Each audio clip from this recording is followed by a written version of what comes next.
Dementia. Everyone in the crowded reception area of the neurology practice of Doctors Sheffer, Ewing, and Konigsberg looked on sympathetically as Wally Moldauer entered the room with his mother on his arm. Slowly he escorted her thin, frail form to an available chair. "Mother, I want you to stay here. I'm going to the little boy's room, and I don't want you to picking yourself up and wandering off to who knows where, so just stay right here. I'll be back in a minute. I'm just going to pee. Promise me you won't get up and you won't leave the doctor's office." Sylvia Moldauer, who had turned 83 the previous week, looked at her son and nodded without saying a word. She appeared distressed.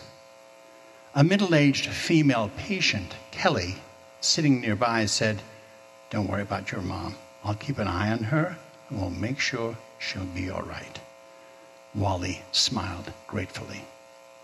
"You know, at my mom's age, she gets confused, and..." Kelly smiled. "I know. I had the same issues with my mother. Don't worry. She'll be fine. You'll be fine, ma'am, won't you?" "Yes, I'll be fine, thank you. Where are you going, son?" Wally smiled at Kelly just to make the point that his mother had already forgotten where he was headed. "I'm just going to the bathroom, Mother. Right back there. This nice lady, she's going to take care of you." Wally turned to head for the bathroom, but Kelly stopped him. Sir, the bathroom is the other way, behind that magazine rack." Wally smiled self-consciously, touched his forehead, and said, "Sometimes I think I'm the one with the dementia." Kelly smiled back. "Believe me, I know what you mean." 25 minutes later, Nurse Lessard came to escort Wally to see the doctor for a conference about his mother. Wally looked at Kelly, who answered the unasked request. "Don't worry about your mother. She'll be fine with me.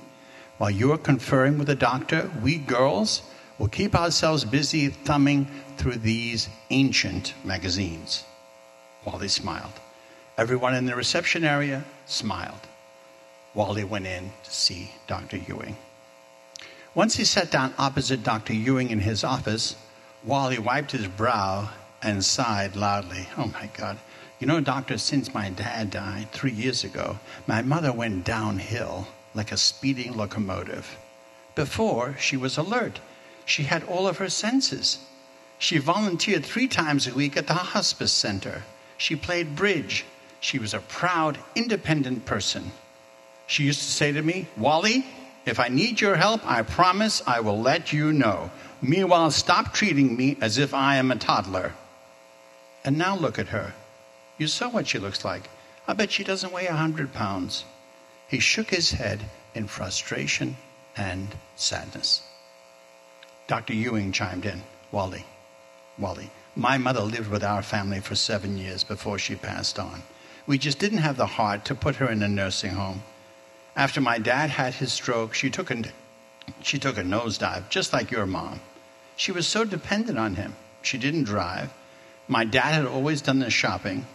To boot, her arthritis became so bad that she no longer could do the cooking, which caused all kinds of problems, because even though our maid, Manuela, did her best to please her, my mom said she was such a bad cook that she even found a way to burn cold cereal. Manuela said my mom didn't appreciate her efforts, and my mom said she didn't want her touching her food because she never washed her hands when she left the bathroom. The two of them were bickering constantly. Believe me, I know what it feels like to deal with an elderly patient. Wally sighed again. I just don't know what to do with her, doctor. The last few months she gets dressed and goes for a little 7-mile walk, and the police call us at 3 a.m. from West Bend to tell us she is sitting and waiting for a bus to take her to downtown Oshkosh, and all she is wearing is her bathrobe and hair curlers. This is all very stressful to you, Wally. You must take care of yourself. We've talked about this before. Are you taking your medications? You won't be able to help your mother if you fall apart at the seams. Taking care of the two of us, doctor, is not easy. And my boss at the funeral parlor is not always understanding when I have to run out in the middle of the day with a funeral in progress. They need me to drive that hearse. That's what I get paid for. I understand, Wally. How many milligrams of that special medicine are you taking? I don't know, Doc. I have it written down somewhere. He begins to fumble for his wallet. Never mind, Wally. I have it here in your chart. You're taking 100 milligrams twice a day. Why don't we increase that by 50% and see how you do? Just break your pill in half and take 1.5 pills with breakfast and with dinner. All right, Wally, you're a good man. I must say that. Most of my patients nowadays are not interested in taking care of troublesome parents. All right, let me take a look at your mother. You're a good man, Wally. Yes, you are. Very gently, Nurse Lasard guided Sylvia Moldauer to the office of Dr. Ewing, assuring her by saying, "I've got you, Sylvia. I've got you." Sylvia sat down slowly, facing Dr. Ewing. "Doctor, I'm having such a hard time with him. Ever since his father died, Wally has gone down and down. He forgets what he is doing, where he is going, even what his name is. You know that they fired him from the Campbell Funeral Home on account that he drove the hearse toward Milwaukee instead of the cemetery. It was in 2 separate newspapers.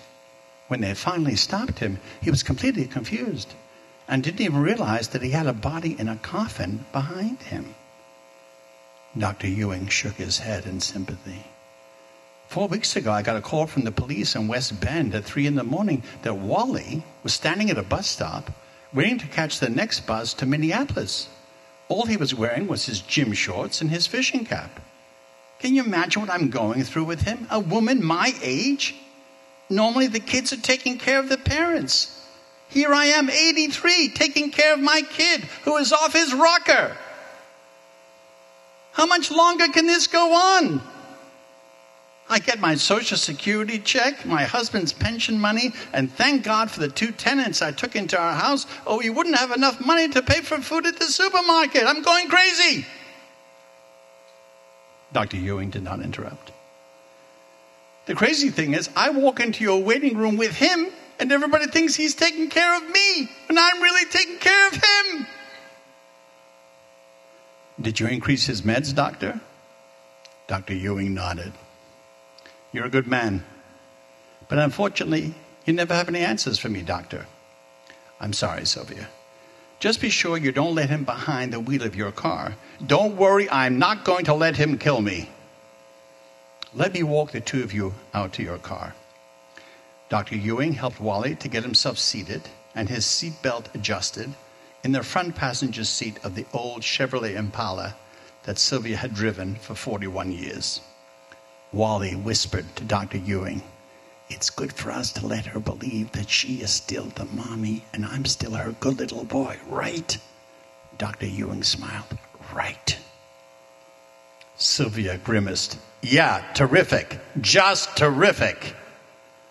Dr. Ewing shut the door and Sylvia turned into the afternoon traffic, cursing God under her breath for her rotten luck. Thank you.